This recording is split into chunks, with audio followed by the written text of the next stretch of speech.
بسم اللہ الرحمن الرحیم الحمد للہ رب العالمین والعاقبۃ للمتقین والصلاۃ والسلام علی نبیہ الکریم۔ آج ہم نے جس موضوع پر گفتگو کرنی ہے وہ قرآن مجید کے امتیازی خصائص ہیں۔ آپ سب جانتے ہیں کہ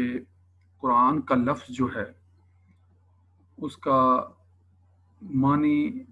پڑھی جانے والی کتاب ہے، اور یہ بات آپ جانتے ہیں کہ یہ دنیا میں سب سے زیادہ پڑھی جانے والی کتاب ہے۔ اور اسی طرح ایک اور معنی بھی ہے اس کا، جس کا مطلب ہے جمع کی جانے والی کتاب، یعنی وہ کتاب جس میں اللہ تعالیٰ نے قیامت تک کے علوم کو جمع کر دیا ہے۔ یعنی یہ ایسی کتاب ہے کہ جس میں اللہ رب العزت نے قیامت تک کے لیے لوگوں کی رہنمائی جو درکار ہے، اس حوالے سے جتنے بھی علوم ہیں ان کو جمع فرما دیا ہے۔ یہ بات آپ جانتے ہیں کہ یہ آخری آسمانی کتاب ہے جس میں قیامت تک آنے والی نسل انسانی کے لیے ہدایت و رہنمائی موجود ہے۔ اور اس کتاب کی تفصیلات آپ جانتے ہیں کہ 30 پارے ہیں اور 114 صورتیں ہیں، اور سب سے بڑی صورت جو ہے وہ سورہ البقرہ ہے، اور سب سے چھوٹی سورہ کوثر ہے۔ اور اسی طرح ایک روایت کے مطابق اس کی کل آیات کی تعداد جو ہے وہ 6666 ہے، جبکہ دیگر بعض علماء نے انہی آیات کی گنتی جو ہے وہ 6232 بھی بیان کی ہے۔ تو بہرحال آپ صلی اللہ علیہ وآلہ وسلم پر نازل ہونے والی یہ اللہ کی طرف سے آخری کتاب ہے جس کی حفاظت کا ذمہ اللہ رب العزت نے خود اپنے پاس رکھا ہے۔ ہم اس کی بہت سی تفصیلات خصوصیات کے حوالے سے بھی ان کے اوپر گفتگو کریں گے، مگر یقیناً پہلے تعارف قرآن کے حوالے سے ہمیں یہ بھی بات سمجھ لینی چاہیے کہ نزول قرآن جو ہے وہ آپ صلی اللہ علیہ وآلہ وسلم کی بعثت کے ساتھ ہی جو ہے وہ اس کا سلسلہ شروع ہو گیا تھا۔ یعنی جب 40 سال کی عمر میں آپ صلی اللہ علیہ وآلہ وسلم نے اعلان نبوت فرمایا تھا، تو اس کے ساتھ ہی قرآن مجید کی ابتدائی وحی کی آیات کے نازل ہونے کے ساتھ ہی یہ جب اعلان آپ صلی اللہ علیہ وآلہ وسلم نے فرمایا، تو جہاں آپ نے جو ہے وہ اپنے بحیثیت رسول ہونے کا دعویٰ کیا، وہیں آپ صلی اللہ علیہ وآلہ وسلم نے قرآن مجید کی آیات کو بھی لوگوں کے سامنے جو ہے وہ رکھنا شروع کر دیا۔ آپ جانتے ہیں کہ سب سے پہلی وحی جو ہے وہ غار حرا میں، جو کہ مکہ سے تقریباً 3 میل کے فاصلے پر ایک پہاڑی ہے جس کا نام جبل نور ہے، اس کے اوپر واقع ہے۔ اور وہاں پر آپ صلی اللہ علیہ وآلہ وسلم اکثر اوقات جو ہے وہ اپنی تنہائی کے لمحات گزارا کرتے تھے، اور یہ سلسلہ تقریباً آپ کا 35 برس کی عمر میں جو ہے وہ کافی آگے بڑھ چکا تھا، اور آپ اکثر جو ہے وہ جایا کرتے تھے اور زیادہ تنہائی پسند کیا کرتے تھے، اور وہاں پر جو ہے وہ اللہ کی عبادت جو ہے وہ کیا کرتے تھے۔ اور جب آپ صلی اللہ علیہ وآلہ وسلم وہاں جاتے اور کئی دن قیام کرتے اور عبادت کرتے اور دیگر جو ہے وہ ذکر و اذکار کرتے، تو یقیناً کائنات کے بہت سے دنیا کے بہت سے معاملات کے اوپر غور و فکر بھی کرتے تھے۔ تو بہرحال جب آپ صلی اللہ علیہ وآلہ وسلم کی عمر مبارک 40 سال کی ہوئی، تو ایک رات جو ہے وہ حضرت جبرائیل امین اچانک جو ہے وہ نمودار ہوئے، اور یہ روایات کے مطابق رمضان المبارک کی رات تھی، اور جو ہجرت سے تقریباً یہ 13 سال پہلے کی جو ہے وہ بات تھی۔ اور حضرت جبرائیل علیہ السلام نے آپ صلی اللہ علیہ وآلہ وسلم کو جو ہے وہ مخاطب کیا اور فرمایا اقرا۔ نبی کریم صلی اللہ علیہ وآلہ وسلم نے جواب دیا انا بقاری، یعنی میں تو پڑھنے والا نہیں ہوں۔ تو حضرت جبرائیل نے 3 بار جب یہ کہا تو آپ نے بار بار یہی جواب دیا انا بقاری، ما انا بقاری کا جو ہے وہ الفاظ جو ہے وہ استعمال ہوئے ہیں۔ تو پھر آپ صلی اللہ علیہ وآلہ وسلم کو حضرت جبرائیل امین نے اپنے سینے سے لپٹایا، اور اس کے بعد جب دوبارہ پھر پوچھا، جب کہا اقرا، تو پھر چوتھی بار آپ صلی اللہ علیہ وآلہ وسلم کو جب مخاطب کیا تو اقرا بسم ربک الذی خلق خلق الانسان من علق اقرا وربک الاکرم الذی علم بالقلم علم الانسان ما لم يعلم. یعنی یہ آیات جو آپ کے سامنے پھر پڑھی تو حضرت آقا دو جہاں حضرت محمد مصطفیٰ صلی اللہ علیہ وآلہ وسلم نے پھر ان آیات کو آپ نے جبرائیل امین علیہ السلام سے کے پیچھے پیچھے جو ہے وہ دہرایا. تو اس طرح سے پہلی وحی نازل ہوئی. پھر آپ جو ہے وہ اس وحی کے نزول کے نتیجے میں جو ہے وہ جو آپ کے اوپر کیفیت طاری ہوئی چونکہ یہ ایک غیر معمولی واقعہ تھا, انتہائی جو ہے وہ ایک ایسا عمل تھا کہ جو غیر متوقع تھا ابتدائی حیثیت میں, تو یقیناً اس کے بوجھ سے آپ کی جو ہے وہ حالت میں تھوڑا سا تغیر واقع ہوا, آپ کے اوپر کپکپی طاری ہوئی, بخار کی کیفیت ہوئی. سیدھے گھر آئے, گھر میں آ کے حضرت حتیجۃ الزہرا حتیجۃ الکبریٰ رضی اللہ تعالیٰ عنہ سے کہا کہ زملونی زملونی, یعنی مجھے ڈھانپ دو, مجھے چادر اڑا دو. تو آپ صلی اللہ علیہ وآلہ وسلم کی جب یہ حالت دیکھی حضرت حتیجۃ الکبریٰ رضی اللہ تعالیٰ عنہ نے, تو وہ پھر آپ نے ان کو جب یہ سارا واقعہ بتایا غار حرا میں جو کچھ واقعہ پیش آیا, تو وہ پھر آپ کو اپنے چچا زاد بھائی, جو چچا زاد بھائی تھے ورقہ بن نوفل, جو کہ بڑے عیسائی عالم تھے, ان کے پاس پھر لے گئیں. اور وہ یقیناً ورقہ بن نوفل کے پاس اسی لیے لے گئی تھی کہ یقیناً یہ کچھ ایسا پہلو تھا کہ جس کے متعلق وہ آگاہ ہوں گے. تو وہ جب ورقہ بن نوفل کے پاس پہنچے, جو کہ تورات کے بھی عالم تھے, انجیل کے بھی عالم تھے, انہوں نے جب آپ صلی اللہ علیہ وآلہ وسلم کے اس غار حرا کے واقعے کو تفصیل سے سنا تو کہا کہ یہ تو وہی ناموس ہے, یعنی وہی فرشتہ ہے جو اس سے قبل جو کتابیں نازل ہوئی ہیں یا جو انبیاء آئے ہیں, جو فرشتے جو فرشتہ پہلے انبیاء کی طرف جو ہے وہ آیا کرتا تھا, یہ تو وہی ناموس ہے. تو لہٰذا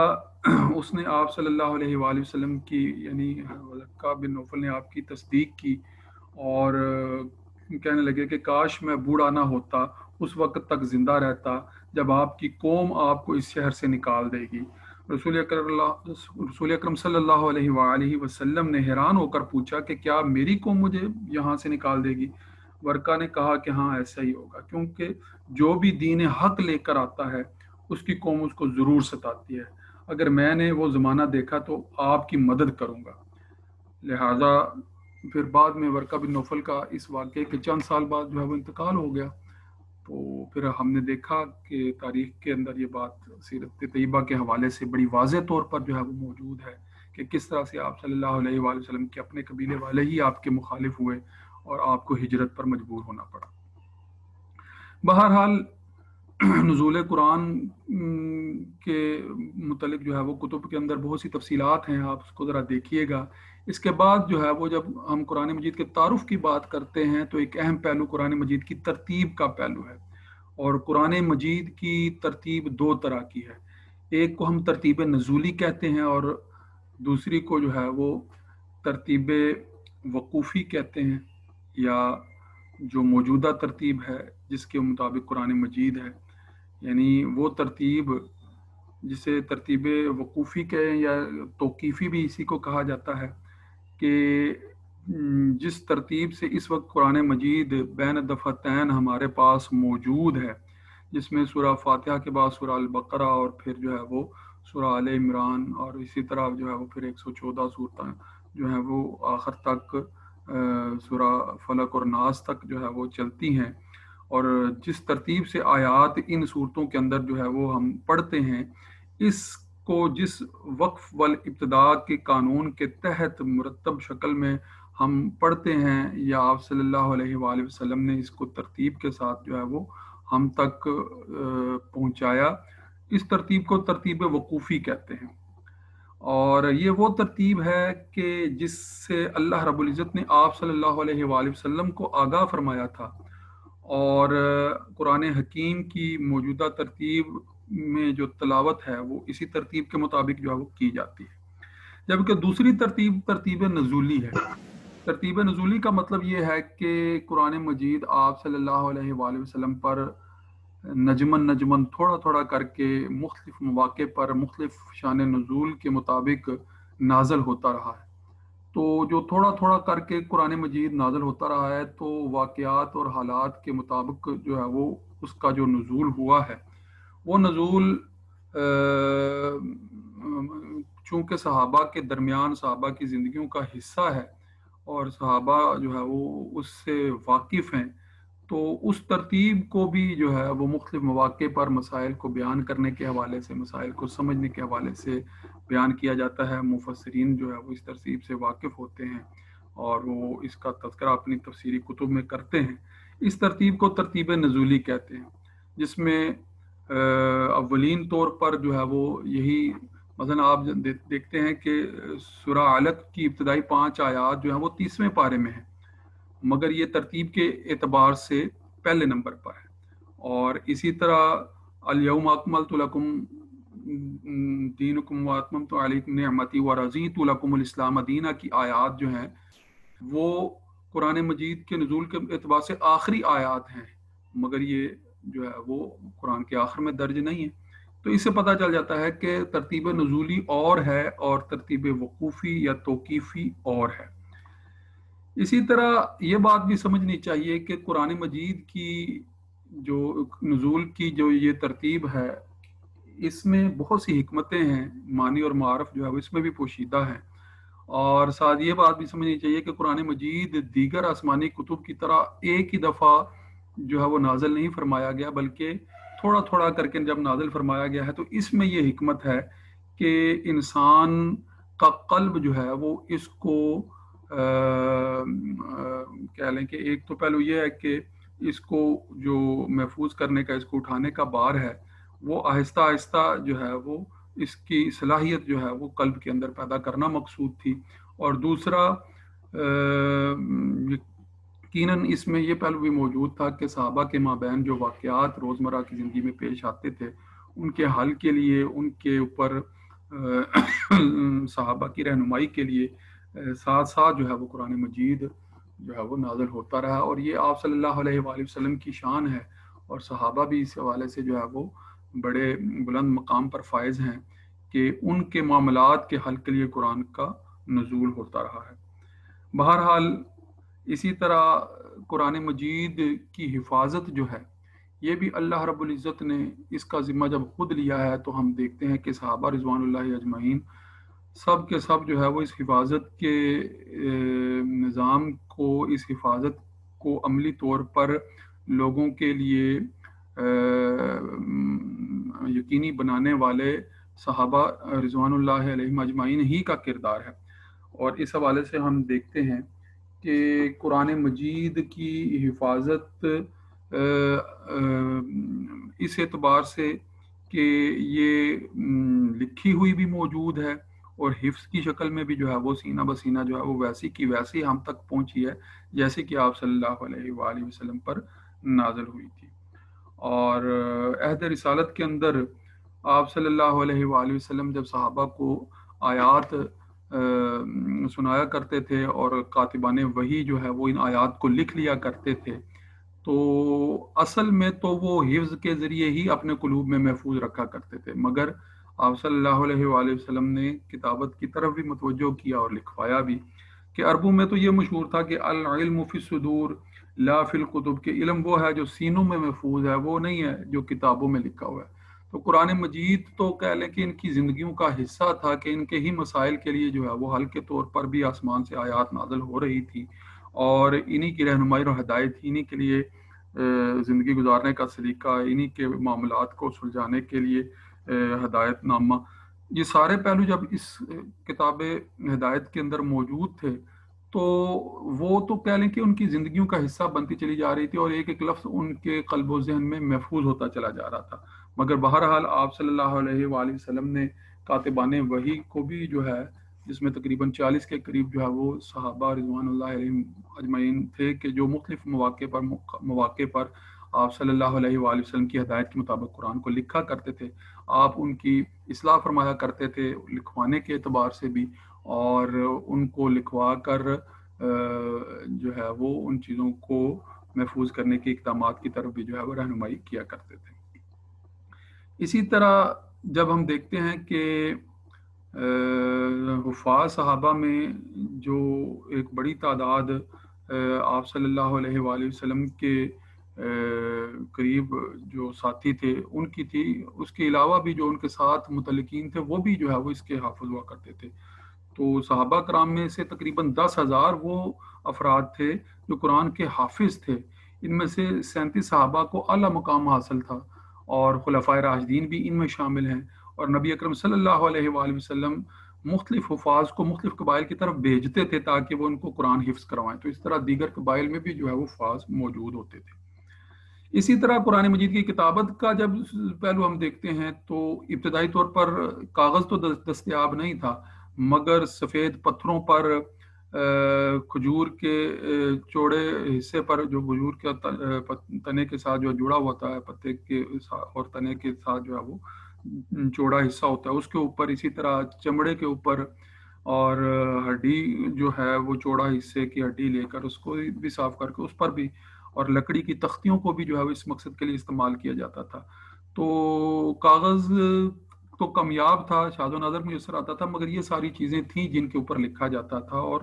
لکھنے میں جن بڑے بڑے صحابہ کا نام جو ہے وہ معروف ہے ان میں خلفائے راشدین بھی شامل ہیں، اور ان کے علاوہ حضرت زید بن ثابت ہیں،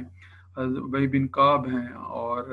بہت سے دیگر افراد بھی جو ہے وہ موجود ہیں۔ یہ تقریباً 40 کے قریب جو ہے وہ کاتبان وحی ہیں جن کا ذکر کیا جاتا ہے۔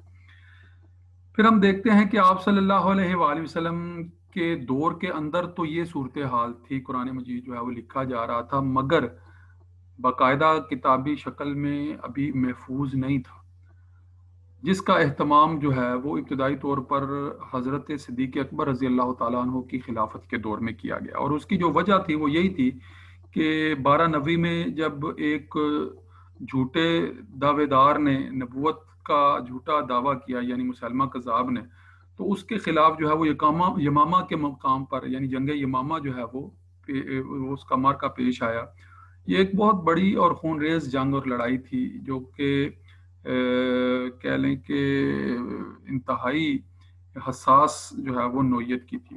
اور اس جنگ میں مسلمانوں کو فتح تو حاصل ہوئی لیکن مسلمانوں کا جانی نقصان بھی بہت بڑا ہوا، لہذا صحابہ نے اپنی جانوں کی پرواہ نہیں کی، مگر اس فتنہ مدعیان نبوت جو تھے، جو جھوٹے مدعیان نبوت تھے، ان کے فتنے کا بہرحال اپنی جانوں کی قربانی دے کر بھی جو ہے وہ صحابہ نے سد باب فرما دیا، اور جو صحابہ شہید ہوئے تھے ان میں سے ایک بڑی تعداد، یعنی 70 سے زیادہ صحابہ جو ہیں وہ تھے جو حفاظ بھی تھے۔ تو اس لیے یہ بات اب اہم ہوتی چلی جا رہی تھی کہ آپ صلی اللہ علیہ وآلہ وسلم کے بعد، اور بالخصوص اس جنگ کے بعد، جنگ یمامہ کے بعد، حضرت عمر فاروق رضی اللہ تعالیٰ عنہ کو یہ بات محسوس ہوئی کہ اگر حفاظ اسی طرح جنگوں میں کام آتے رہے، شہید ہوتے رہے، تو پھر قرآن مجید کو یاد رکھنے والے، اس کو یاد کروانے والے لوگ تو جو ہے وہ تھوڑے رہ جائیں گے، لہٰذا وہ حضرت صدیق اکبر کے پاس تشریف لائے اور فرمایا کہ کفر اور اسلام کے درمیان جنگوں کا یہ سلسلہ تو اب جاری رہنا ہے۔ یمامہ کی لڑائی میں اس قدر زیادہ حفاظ کرام شہید ہو گئے ہیں کہ اگر آئندہ بھی اسی طرح حفاظ قرآن شہید ہوتے رہے تو مجھے ڈر ہے کہ قرآن کا کافی حصہ ضائع ہو جائے گا، لہٰذا آپ حکم دیں کہ قرآن کو کسی ایک جگہ جمع کر لیا جائے۔ تو اس پر ابتدائی طور پر تو حضرت ابوبکر صدیق رضی اللہ تعالیٰ عنہ نے فرمایا کہ عمر رضی اللہ تعالیٰ عنہ، ہم وہ کام کس طرح کر سکتے ہیں جو رسول اللہ صلی اللہ علیہ وآلہ وسلم نے اپنی زندگی میں نہیں کیا۔ اس بار حضرت صدیق اکبر رضی اللہ تعالیٰ عنہ جو ہے وہ پھر محتاط تھے، مگر بار بار حضرت عمر فاروق کے اس طرف متنبع کرنے کے اوپر بالآخر پھر ان کا قلب بھی جو ہے وہ مطمئن ہو گیا، ان کو بھی جو شرح صدر حاصل ہو گیا، اور آخر اللہ تعالیٰ نے فرمایا کہ آخر اللہ تعالیٰ نے میرا سینہ اس کام کے لیے کھول دیا ہے، اب میری بھی وہی رائے تھی جو عمر کی رائے تھی۔ تو اس طرح انہوں نے پھر باقاعدہ حضرت زید بن ثابت رضی اللہ تعالیٰ عنہ کہ جو عہد رسالت میں کاتبان وحی میں بھی شامل تھے اور حفاظ قرآن کے حوالے سے سر فہرست لوگوں میں شامل تھے، اور ان کے اندر بہت سی صلاحیتیں بھی تھیں. آپ صلی اللہ علیہ وآلہ وسلم نے ان سے متعلق جو ہے وہ دعائیں بھی کی تھیں. تو یہ سارے پہلو ان کی شخصیت میں جمع تھے. تو آپ کی سربراہی میں پھر ایک کمیٹی بنائی گئی اور اس کمیٹی کے اندر جو ہے وہ جو افراد تھے ان کی یہ ذمہ داری، جس میں صدیق اکبر، خلفاء بعد میں آنے والے خود بھی موجود تھے، اور ان کی سربراہی کے اندر یہ طے کیا گیا کہ قرآن مجید کو جو ہے وہ جمع کیا جائے گا. اس جمع کرنے کا طریقہ جو ہے وہ کیا تھا، اس کے متعلق وہ لکھتے ہیں کہ بڑی احتیاط کا جو ہے وہ پہلو اختیار کیا گیا، اور حضرت زید بن ثابت رضی اللہ تعالیٰ نے اس ضمن میں جو احتیاط برتی اس حوالے سے یہ باتیں بیان کی گئی ہیں کہ صرف انہی آیات کو تحریر کیا جنہیں رسول اللہ صلی اللہ علیہ وآلہ وسلم نے خود اپنے سامنے لکھوایا ہو، اور اس بات پر دو عادل گواہوں کی گواہی بھی لی جاتی. یعنی وہ اگر کوئی لکھا ہوا کوئی چیز لے کر آتا قرآن مجید کی آیات سے متعلق تو ان سے گواہی لی جاتی تھی کہ کیا یہ آپ صلی اللہ علیہ وآلہ وسلم کی موجودگی میں لکھا گیا ہے، آپ کے سامنے لکھا گیا ہے. اور دو گواہ جب کہتے تھے کہ یہ ٹھیک ہے، یہ بالکل درست تحریر ہے، اسی طرح آپ سے سامنے لکھوایا تھا، تو پھر اس کو جو ہے وہ لے لیا جاتا اور لکھ لیا جاتا.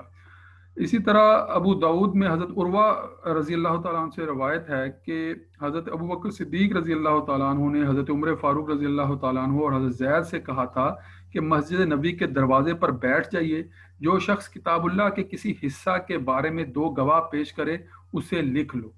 اور اسی طرح علامہ ابن حجر بھی اس کی وضاحت کرتے ہیں. وہ کیا کہتے ہیں کہ دو گواہوں سے مراد حفظ اور کتابت ہے، یعنی وہ آیت کسی صحابی کو زبانی یاد بھی ہو اور کسی صحابی کے پاس وہ آیت تحریری شکل میں محفوظ بھی ہو. تو اس طرح ایک سال کے عرصہ میں یہ کام پائے تکمیل پہنچا، یعنی ایک سال جو ہے وہ یہ سلسلہ جاری رہا، اور آپ صلی اللہ علیہ وآلہ وسلم سے حاصل کردہ جو لکھے ہوئے نسخے تھے ان کو جمع کیا جاتا رہا اور پھر ان کو ایک جگہ پر لکھا جاتا رہا. پھر اس کے بعد حضرت عثمان غنی رضی اللہ تعالیٰ عنہ کے دور میں بھی جو ہے وہ کچھ مزید اس میں ارتقاء کا پہلو اختیار کرتے ہوئے اس کی حفاظت کو یقینی بنانے کے لیے کچھ مزید اقدامات کیے گئے. مثلاً قرآن حکیم کی جو عربی زبان ہے، آپ جانتے ہیں کہ وہ عربی مبین ہے، بڑی سادہ اور واضح جو ہے وہ زبان ہے، مگر عربوں کے اپنے اپنے لہجوں کی وجہ سے عربی بولنے کے انداز مختلف عرب علاقوں میں مختلف قبائل میں مختلف تھے. تھوڑے تھوڑے تلفظ جو ہیں وہ الفاظ کے اور بعض جو ہے وہ حروف کا بھی فرق جو ہے وہ موجود ہے. تو لہجوں کے اس اختلاف کی وجہ سے کچھ مسائل پیدا ہونا شروع ہوئے. اس کی مثال یوں بیان کی گئی ہے کہ مثلا جس طرح ہم پنجاب کے اندر پنجابی بولتے ہیں مگر لاہور کا لہجہ منڈی والوں کے لہجے سے مختلف ہے، یا اسی طرح گجرات کا لہجہ جو ہے وہ جنوبی پنجاب کے لہجوں سے جو ہے وہ مختلف ہے. تو مختلف علاقوں کے مختلف لہجے ہوتے ہیں، اس میں کوئی اتنی بڑی بات نہیں ہوتی جس سے جو ہے وہ تلفظ میں جو ہے وہ فرق آ جاتا ہے. تو اس وجہ سے جو مسئلہ پیش آ رہا تھا وہ یہ تھا کہ حضرت عثمان غنی رضی اللہ تعالیٰ عنہ کے دور میں سلطنت اسلامیہ کی جب سرحدیں کافی حد تک جو ہے وہ پھیل چکی تھیں، وسیع ہو چکی تھیں، تو مختلف علاقوں میں رہنے والے لوگ مختلف لہجوں کی اجازت کے ساتھ جو ہے وہ قرآن مجید پڑھا کرتے تھے، اور ہر قبیلہ اپنے اپنے لہجے میں قرآن پڑھتا تھا. تو اس سے امت میں اختلاف کا اندیشہ تھا. ان دنوں جو ہے وہ صحابی رسول صلی اللہ علیہ وآلہ وسلم حضرت حذیفہ بن الیمان آرمینیا اور آذربائیجان کے علاقوں میں اسلامی فوج کے ساتھ محاذ جنگ پر تھے. وہاں آپ نے دیکھا کہ مختلف علاقوں کے مسلمان جب قرآن پڑھتے تو اختلاف کرتے، ہر قبیلہ یہی دعویٰ کرتا کہ قرآن پڑھنے کا ہمارا لہجہ درست ہے. ان علاقوں کی فتح کے بعد جب حضرت حذیفہ رضی اللہ تعالیٰ عنہ واپس مدینہ منورہ پہنچے تو سیدھے حضرت عثمان غنی رضی اللہ تعالیٰ عنہ کے پاس حاضر ہوئے اور فرمایا کہ اے امیر المومنین، اس امت کو سنبھال لیجئے، کہیں ایسا نہ ہو کہ یہود و نصارہ کی طرح ان میں بھی اختلاف پیدا ہو جائے. تو پھر اس پر حضرت عثمان غنی نے جو ہے وہ خطبہ دیا اور کہا کہ مسلمانوں میں بھی اختلاف جو ہے وہ ہونے لگا ہے. یہ سب کچھ دیکھ کر جو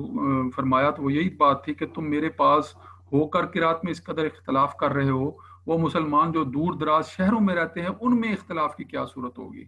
تو پھر جو ہے وہ 25 ہجری میں صحابہ کرام کے مشورے کے بعد آپ نے پھر سلطنت اسلامیہ میں یہ اعلان کر دیا کہ صاحب قرآن یعنی آپ صلی اللہ علیہ وآلہ وسلم کا